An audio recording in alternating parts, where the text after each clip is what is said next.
নবীজি সাল্লাল্লাহু আলাইহি ওয়াসাল্লাম জানিয়ে দিয়েছেন, যে ব্যক্তি সূরা ইখলাস একবার পাঠ করবে আল্লাহ পাক রব্বুল আলামিন 10 পারা কোরআন শরীফ পড়ার সওয়াব দিবেন। যে ব্যক্তি 3 বার পড়বে 1 খতম কোরআন শরীফ পড়ার সওয়াব পাবে। আর যে ব্যক্তি 10 বার পড়বে আল্লাহ পাক রব্বুল আলামিন তার জন্য জান্নাতে একটা প্রাসাদ নির্মাণ করবে। এবং আমরা এরকম অনেক হাদিস শুনেছি যে নবীজি সাল্লাল্লাহু আলাইহি ওয়াসাল্লাম জানিয়ে দিয়েছেন, যারা সূরা ইখলাসকে ভালোবাসবে সূরা ইখলাসের ভালোবাসা তাকে জান্নাত পর্যন্ত পৌঁছে দিবে। এক সাহাবী সব নামাজে সূরা ইখলাস পড়তেন, প্রত্যেক নামাজেই তার সূরা ইখলাস থাকতো। সাহাবাকে অভিযোগ করলেন, ইয়া রাসূলুল্লাহ, সে তো প্রত্যেক নামাজেই সে সূরা ইখলাস পড়ে। তাকে জিজ্ঞেস করা হলো, কেন তুমি সূরা ইখলাস পড়ো? তখন তিনি বলেছে, সূরা ইখলাসকে আমি ভালোবাসি, আমি আল্লাহকে মহব্বত করি। নবীজি সাল্লাল্লাহু আলাইহি ওয়াসাল্লাম জানিয়ে দিয়েছেন, এই সূরা ইখলাস তাকে জান্নাত পর্যন্ত পৌঁছে দিবে। সুতরাং সূরা ইখলাসের ফজিলত অনেক বেশি, কিন্তু আমরা অনেকেই সূরা ইখলাস পড়ি, কুল হুয়াল্লাহু আহাদ আল্লাহুস সামাদ লাম ইয়ালিদ ওয়া লাম ইউলাদ ওয়া লাম ইয়াকুল লাহু কুফুয়ান আহাদ। ছোট্ট সূরা, ফজিলত অনেক বেশি।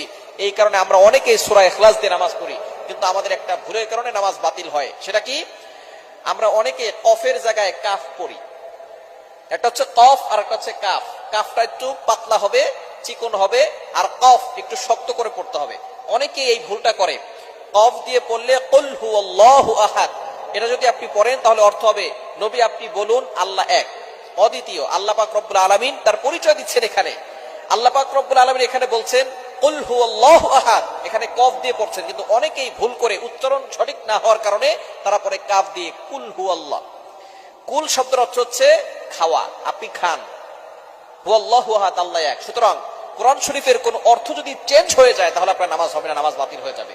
আপনার একটা উচ্চারণের কারণে, যেখানে কফের জায়গায় কাফ পড়তেছেন, যার কারণে আপনার উচ্চারণের কারণে একটা অক্ষর পরিবর্তন হয়ে গেছে, যার কারণে অর্থের চেঞ্জ চলে আসছে। এরকম শুধু সূরা ইখলাসে নয়, পবিত্র কোরআনুল কারীমের যেখানেই আপনি যদি উচ্চারণ সঠিকভাবে না পারেন, সঠিকভাবে না করেন, তাহলে কিন্তু অর্থ চেঞ্জ হওয়ার সম্ভাবনা আছে, যার কারণে আপনার নামাজ বাতিল হয়ে যাবে। যেখানে আল্লাহ বলছেন কুল হুয়াল্লাহু আহাদ, আল্লাহ এক, নবী হে আপনি বলুন আল্লাহ এক, আল্লাহ অদ্বিতীয়, সেখানে যদি আপনি বলেন কুল হুয়াল্লাহু আহাদ, তাহলে অর্থ হবে, নবী আপনি খান, আল্লাহ এক। সুতরাং অর্থ চেঞ্জ হওয়ার কারণে আপনার নামাজ বাতিল হয়ে যাবে। এজন্য অবশ্যই সতর্ক থাকতে হবে। আমরা কোরআন শরীফটা অবশ্যই শুদ্ধ করে পড়ার চেষ্টা করব।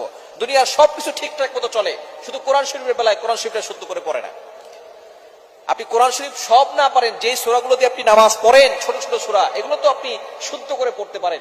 অনেকে সূরা ফাতিহা শুদ্ধ করে পড়তে পারে না, অনেকে সূরা ইখলাস, সূরা ফালাক, সূরা নাস এগুলো শুদ্ধ করে পড়তে পারে না। যেগুলো দিয়ে নামাজ পড়ে সেগুলোই তার শুদ্ধ হয় না। আর নামাজ ভাঙের 1 নাম্বার কারণ হচ্ছে নামাজে অশুদ্ধ পড়া। সুতরাং নামাজে শুদ্ধ করে পড়তে হবে। যদি আপনার এই একটা ভুলের কারণে আপনি, অনেকেই সূরা ইখলাস দিয়ে ম্যাক্সিমাম সময় নামাজ পড়ে, সূরা ইখলাস যারা পারে, অল্প কয়েকটা সূরা যারা পারে, তারা প্রত্যেক রাকাতে সূরা ইখলাস দিয়ে নামাজ পড়ে। এবার চিন্তা করেন, যারা কফের জায়গায় কাফ পড়ছেন, তাদের এতদিনের নামাজ কি হয়েছে?